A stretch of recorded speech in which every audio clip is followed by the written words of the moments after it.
I've asked our Interrupting Vince's package there now to a live press conference. The governor at the Thompson Center with the latest on the coronavirus. Let's go to that. At this moment, I want to begin tonight by announcing new guidance regarding community, social, and sporting events in the state of Illinois.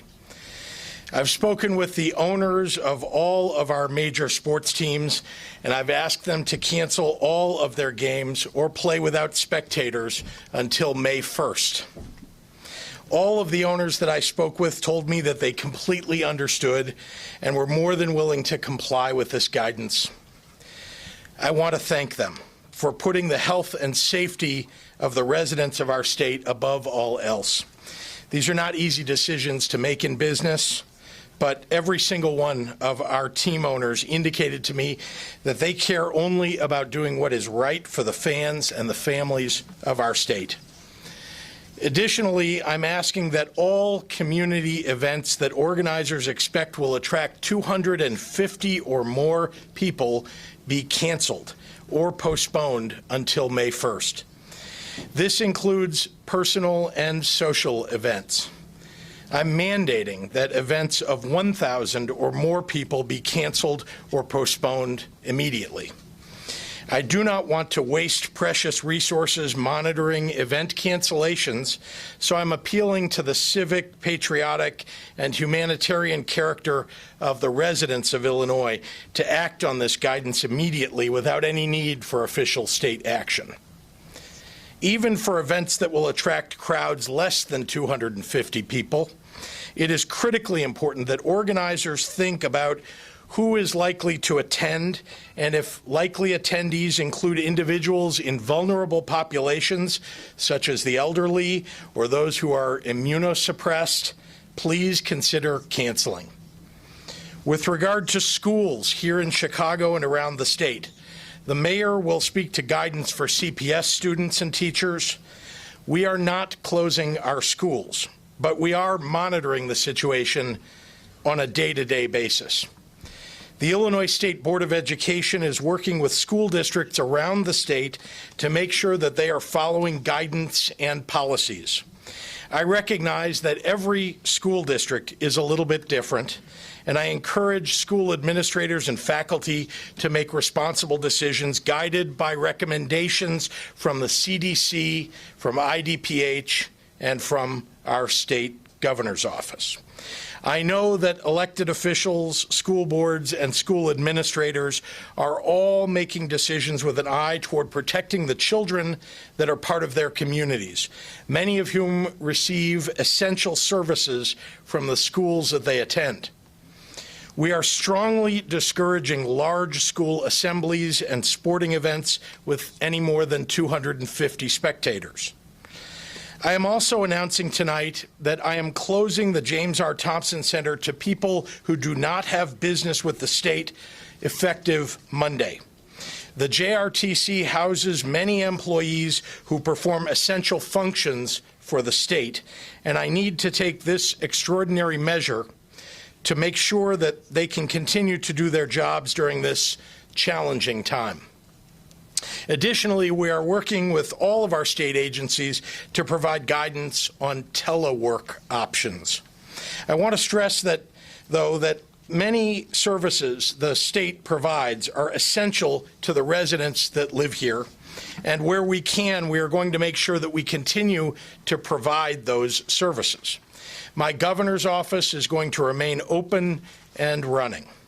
We know how important it is that Illinoisans be able to rely on the governor's office to answer calls, to troubleshoot problems, to share information and guidance, and continue to work with our healthcare providers and partners around the state to provide assistance and resources where needed. We will not let you down in these challenging times. I am asking that every private business that is able to have employees work remotely, and fortunately many can, consider making the decision to do so immediately. Those businesses that cannot easily have employees work remotely need to think through plans to promote social distancing at work. I also want to make clear that the election will proceed forward on Tuesday. I'm encouraging all local election authorities to expand the hours of early voting every day until Election Day. Voting early usually means avoiding any crowds. You should take advantage of that if you don't want to wait until Election Day. If you would like to vote by mail but have not applied for a ballot, you can fill out and submit a ballot application in person at their clerk's office or early voting location, even after the online deadline today. We encourage voters who choose that option to do so as soon as possible so they can get their vote-by-mail ballots in time to return them by mail by Election Day. We are also very mindful of Illinois residents who live in nursing homes. Nursing homes throughout the state have been taking necessary precautions to keep their residents and staff safe. In addition, election authorities have been working to move polling places in nursing homes to other locations. To ensure that our nursing home residents are able to exercise their right to vote on Tuesday, my office strongly urges all local election authorities to exercise their authority to personally deliver vote-by-mail ballot applications to nursing home residents who have not yet voted, so that they may have the opportunity to cast a vote on Election Day or by Election Day. For those of you who plan to vote on Election Day, please know that local clerks and boards of election are working diligently to ensure that polls operate smoothly and safely. The Illinois Department of Public Health issued a guidance specifically for polling places to make sure that election judges, volunteers, and voters are healthy and safe. Free and open elections are the structural support of our democracy. One of the most important duties that I have as governor is to do everything in my power to make sure elections proceed forward as planned. The guidance I'm issuing today is for the entire state of Illinois. I know that some people will ask whether these measures are necessary in counties and cities that have seen very few or no positive coronavirus cases. We have seen what works and what doesn't work from other countries around the world, especially in the earliest days of community spread of this virus. Don't be fooled into thinking that your community is immune. It is not. I'm not going to hesitate to take the most aggressive measures possible to protect the people of our state. Finally, I want to make an appeal directly to the press and to our public and our private institutions around the state. Please, please, do not report on, act on unconfirmed reports that may be grinding the rumor mill. The work involved in issuing clear and direct guidelines on a day-to-day basis, when new information comes in literally by the minute, is time-consuming and requires consultation with many stakeholders and partners. We are committed to getting it right every step of the way. We established these daily briefings so that the press and the public could get clear and reliable information directly from us. I wish I could tell you that going about your everyday lives with no adjustments was the best course of action right now. It is not, and I owe you honesty. We need to reduce social contact in order to try and control the spread of the virus and prevent our medical infrastructure from dealing with too many cases at one time. We all have responsibilities to the most vulnerable among us, and that means making sacrifices in the immediate term. We also have responsibilities to the healthcare workers and first responders who rush into danger for us every day. If we can do something to make their jobs easier, we owe it to them to do it. I know that for so many people, these sacrifices are difficult. I know that people's lives and livelihoods are going to be affected in the coming weeks. This state has an incredible group of civic-minded communities and leaders. I am asking all of you to find a way to ask your neighbors and your friends and your family to help. I'm appealing to your creativity and your generosity and the deep empathy that runs through every corner of this state. Find a way to be a helper. It's easy to be overwhelmed by all the news coming at you right now, but the people of this state are an audacious and fearless bunch. Our public institutions are among the best in the country. We have the knowledge, the resources, and the talented people to deal with each new challenge that comes our way. A few weeks ago, I gave a State of the State address, and I told you that when you want to solve problems, you focus on the next important thing that needs to get done. That is what all of us are doing. That is what we will continue to do. And that is what you can do, too. And together, we'll find a way to the other side. I'd like to bring up the mayor of the city of Chicago, Lori Lightfoot. Thank you, Governor. Good evening, and thank Governor Pritzker for his remarks and for his continued leadership and partnership as we all navigate this very challenging time. And let me also acknowledge Cook County Board President Tony Preckwinkle, Dr. Allison Arwady, Commissioner of Chicago Public Health, Dr. Janice Jackson, CEO of Chicago Public Schools, Dr. Ngaze Ezike, Director of the Illinois Department of Public Health, and all the public health experts and city and state officials who are here today. As you're aware, our country is seeing a rise in the number of lab-confirmed cases of COVID-19. Our national case count trajectory looks similar to that of other countries, and Dr. Arwady will go into specifics around that. While evidence shows a low level of community transmission in the Chicagoland area, this is not a time to take chances. Choices must be made using facts, science, and concern for the most vulnerable among us. As mayor, I have an obligation to act with full transparency, to always be honest and forthright with our residents. And let me be as clear as possible. Every decision that I have made and every decision that I will make pertaining to COVID-19 is steered by data, public health guidance, and medical professionals. Together, we strive to strike a balanced approach when we issue any public health guidance.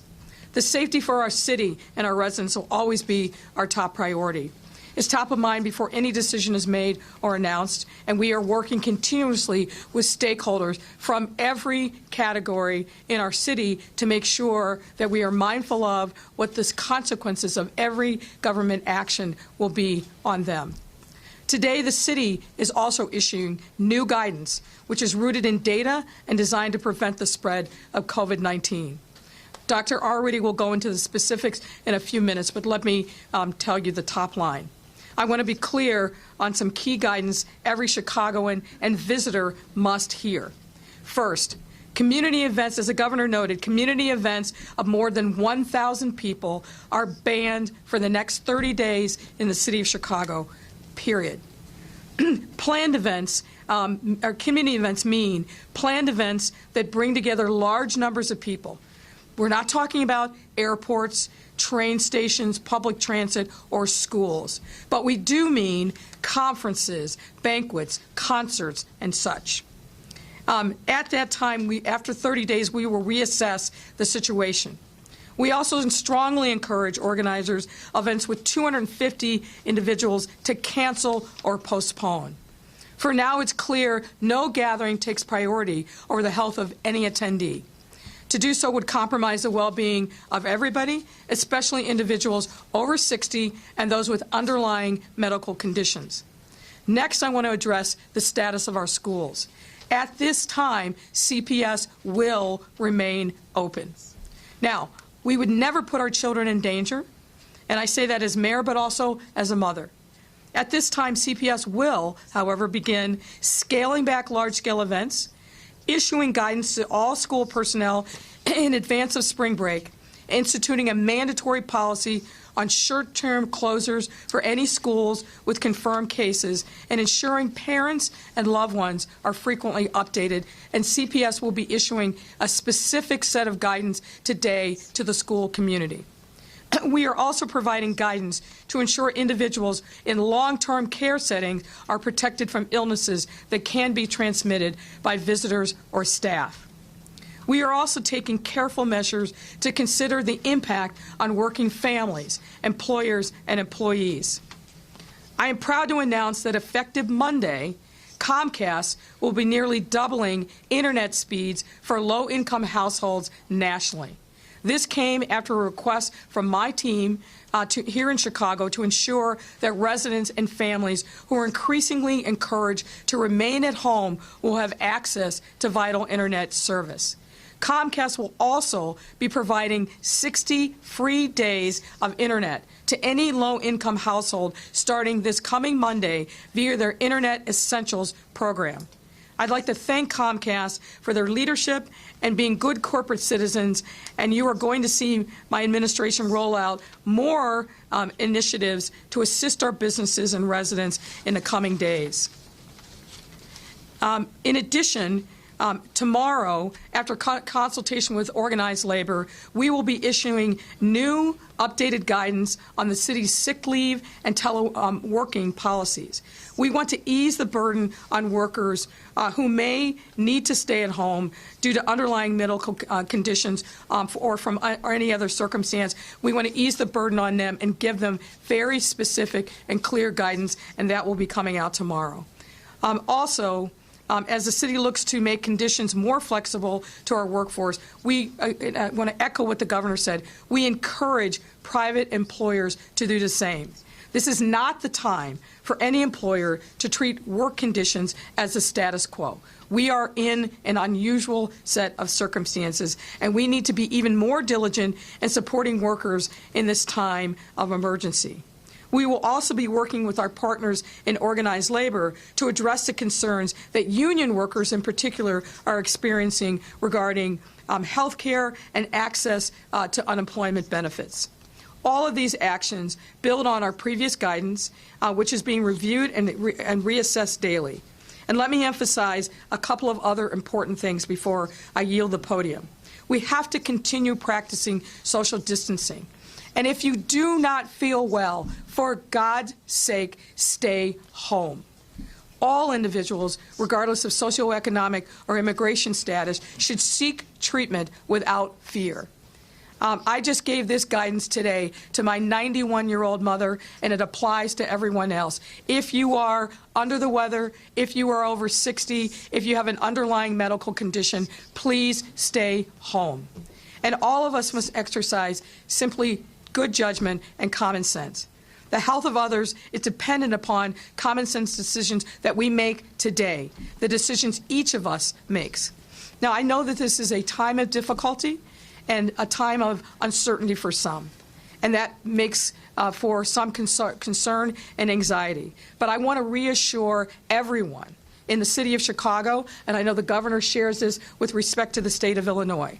We are a city that is well prepared. We are a state and a county that is well prepared to address this continuing crisis regarding coronavirus. We are cooperating on a daily basis, all of our teams and the principals, and we will continue to be transparent with the public and make sure that we are providing information as it becomes available to us.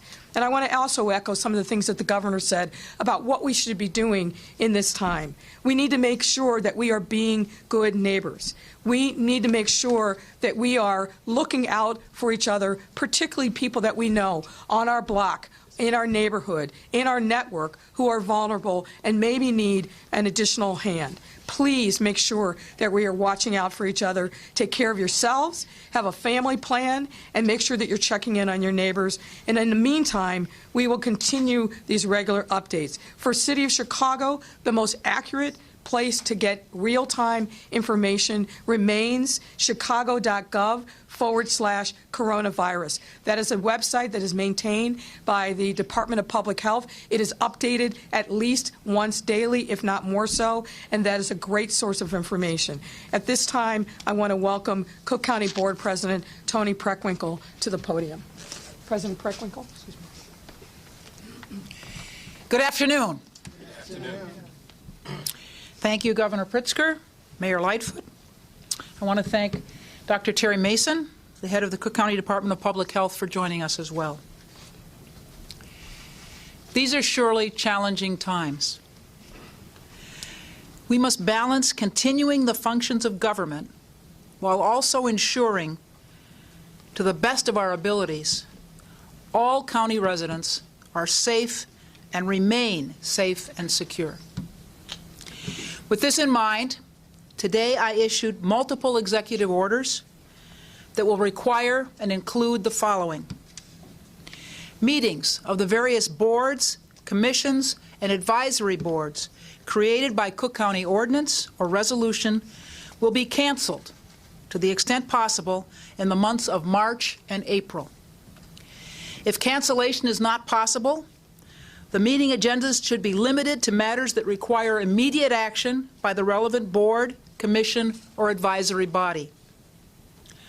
All committee and subcommittee meetings of the Cook County Board of Commissioners, except the Finance Committee, will be canceled for the month of March. The March 26th Cook County Board of Commissioner meeting and its agenda will proceed but be limited in scope. Public access to the boardroom will be also restricted. Also, regarding county employees, all work travel or conferences, seminars, lobbying, etc., will be prohibited through May 1st. Look, it's understandable to be feeling pretty overwhelmed right now. But as we follow the recommendations of our medical professionals, we should not let fear impact our ability to carry out our basic civic duties and general operations. And that goes for the general public as well. So let's keep in mind, Tuesday is Election Day. Our Cook County Clerk and the Chicago Board of Elections teams are working very hard to ensure that polling places are clean, safe, and secure. Voting is our civic duty, and we should all vote. I encourage you to vote early if you're concerned about crowds at the polls. Early voting locations generally have short times for waiting and short lines. No matter what you do, please vote by Tuesday. I would also like to let our residents know, on behalf of the Cook County Treasurer and the Assessor, that you can pay your property taxes, check for refunds, file for exemptions and appeals online. Visit cookcountytreasurer.com or cookcountyclerk.com to access online services. Finally, I want to thank the medical professionals at Cook County Health, the Cook County Department of Public Health, as well as our public health partners and healthcare professionals throughout the state, county, and city who are working to ensure our COVID-19 patients are getting the best possible care. As I said, we're in a challenging time, and they are doing the work of angels. Now I'd like to introduce Dr. Ezike, head of the Illinois Department of Public Health. Thank you so much, President Preckwinkle. So I have to announce that there are 7 more individuals in Illinois who have tested positive for the coronavirus disease. There are 2 additional cases in Chicago, a woman in her 40s, and a child. There is also a new case in Kane County, a gentleman in his 70s, and a case in McHenry County, a gentleman in his 60s. There are also 3 new cases in Cook County, 2 women in their 70s, and a gentleman in his 50s. We are investigating the travel history of these individuals, any potential contacts with known COVID cases. Public health officials from their respective jurisdictions will identify and contact all people who are considered close contacts of these identified cases. While older adults appear to be suffering more severe illness, the young child in Chicago is a reminder that anyone can be infected with this virus. Again, each new case involves monitoring and following up with the individual so that we can ensure that they receive the health care that they need. But it also means from that one case that dozens, if not hundreds, of additional close contacts will need to be identified, contacted, and have their information gathered and be monitored. I understand that there is a high demand for information, and we want to provide as much information as possible, but our top priority remains actually investigating the cases, as well as protecting each of these patients' confidentiality. Other states with increased cases, Washington, New York, California, they are all focused on their investigative efforts. And sometimes we can put out the number of cases and maybe the county that they reside in. Others do give the age range. We try to give the age range. But the important thing is that we want to focus on curing and caring for the cases and diligently working to identify other cases. We want to quickly notify people who would have come in contact with those cases so we can begin monitoring them for symptoms. Reports of suspected cases are inevitable, especially when we see more spread. But we do want to assure people that we are sharing the information as soon as we can. Approximately a third of our cases here in Illinois are travel associated. About half are related to a contact with a COVID-19 case. And the remaining cases are not as clear and could be the result of community spread. While the vast majority of cases are recovering, we have about 95% in isolation, either at home or in the hospital.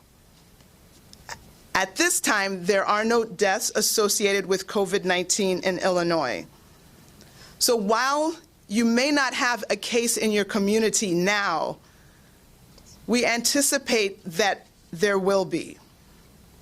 We need to look not only where the virus is now, but work preemptively to try to mitigate additional cases becoming. Guidance for this novel virus is changing day by day, really hour by hour. And we want to empower people to think about what they can do and how they can reduce their risk of possible infection. As the state continues with containment efforts while also taking action to limit the spread, we are asking for individuals' help to limit the spread by, again, staying home when sick. And you've already heard the recommendations and mandates to postpone these large events. As you have heard, if you have general questions about COVID-19, please call our 24-hour hotline at 1-800-889-3931. You are also able to email us at dph.sick@illinois.gov. And at this time, I will now turn it over to Dr. Arwady, the Commissioner of the Chicago Department of Public Health. Thank you. Thank you, Dr. Ezike. Good evening, everyone. Good evening. So really the focus of our conversation today is not about individual cases. It's about the big picture. But I do recognize that there will be particular interest in this child. And I do want to let you know that it's an example of the range that we see of presentations of how ill people can become related to coronavirus. You've heard me say that around the world, about 80% of the people who have been infected with coronavirus have had a relatively mild course.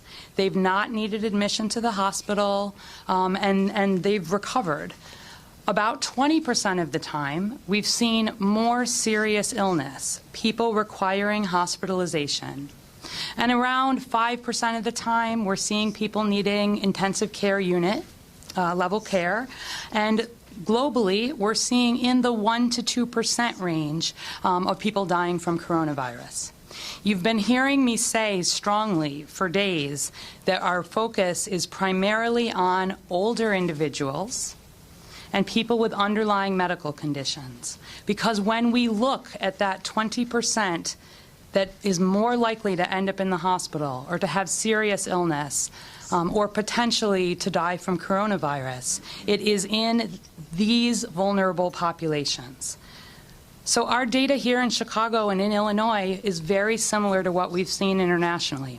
This child is in good condition. He's at home. He did not even need to go into the hospital.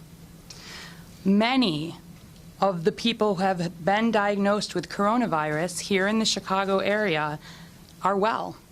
They've not needed to go into the hospital, and in some cases, they have entirely recovered. We're monitoring them, in some cases in the hospital, in some cases at home, making sure that they're in isolation and watching their courses. But the focus on the older individuals is important.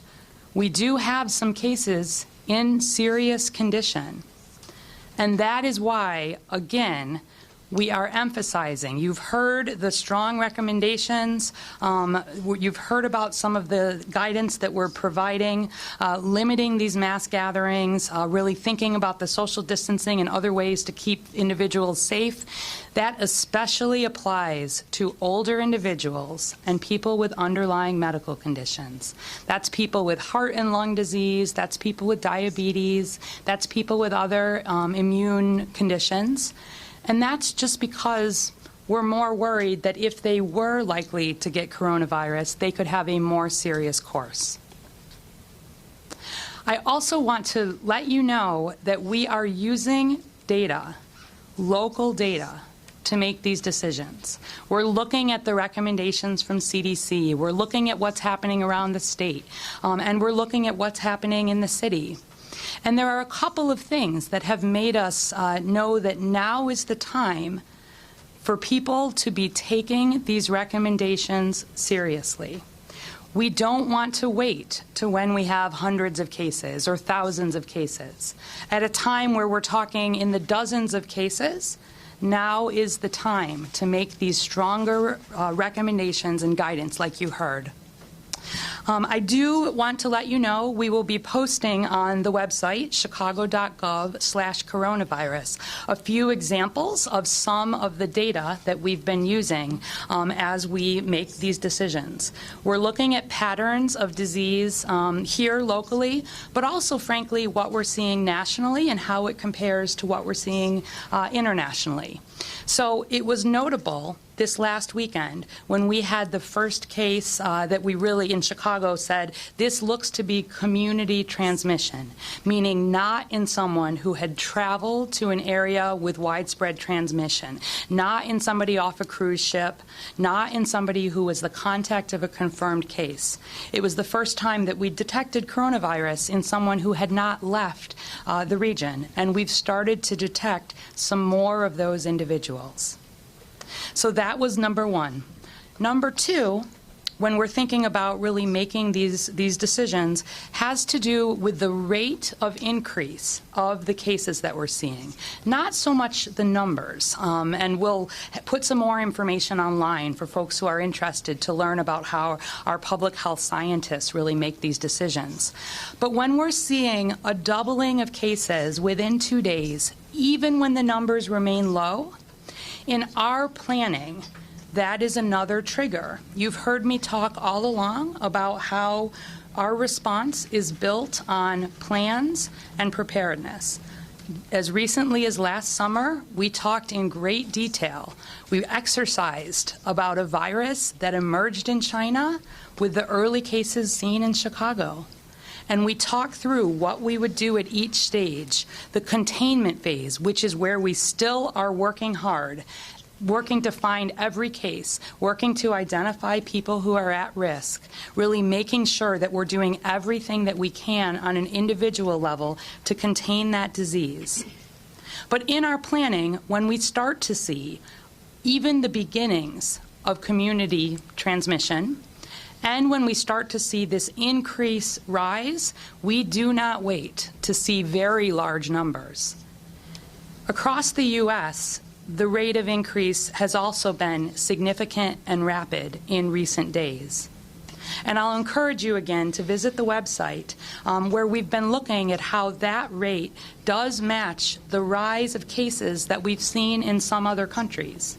We're certainly looking at Italy, but we're looking at other countries in Europe, and we're comparing that rise to some of what we've seen in countries that have been aggressive about putting some of these community mitigation strategies. That's the term we use for the strategies that help limit a lot of close interpersonal contact. I'll remind you that the way this virus is transmitted is not in the air, walking through an open room, potentially passing by someone who may have coronavirus. This is not spread like measles. This is spread primarily through droplets. When people are coughing and they're sneezing, these infected droplets leave their mouth. If they cover their mouth with their hand and then they're shaking somebody else's hand, there's the potential for the virus to get onto that person's hand. And then if that second person is touching their eyes, their nose, their mouth with unwashed hands, there's the potential for the virus to get into the body. It's the same way that we think about influenza and we think about common colds being spread. And so when we're giving this guidance about things like washing your hands, we're serious about it.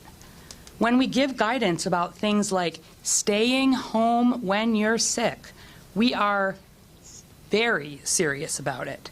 I do not want to hear about people thinking their work is too important and they can't stay home when they're sick, or that they have to, go on a trip, or that their particular contribution to the world does not allow them to stay home when they're sick.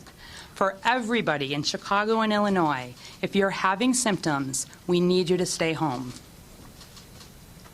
So we'll post some of this guidance, we'll post some of the details of the science, and we'll be sharing, as the mayor said, some more details about the specific guidance for individual groups.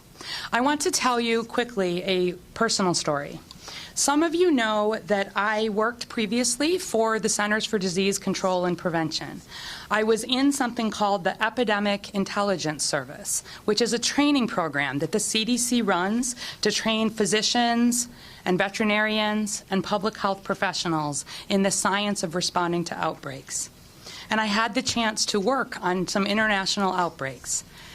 Early on in the large Ebola outbreak in Liberia, I was on the ground. And I'll tell you, one of the most jarring things for me initially was that the whole country had stopped shaking hands. There was enough concern for potential transmission of Ebola, which has a much higher fatality rate, to be clear. About 1 in 2 people with Ebola potentially die, as opposed to 1 in 100 for coronavirus. But the country was taking it seriously, and nobody was shaking hands. They were elbow bumping, they were waving, they were bowing, but they weren't shaking hands. And I know it can feel hard to say, what should I do with this information? How should I be taking this in as an individual here in Chicago? I ask you to be guided by the science and by the recommendations that we're giving.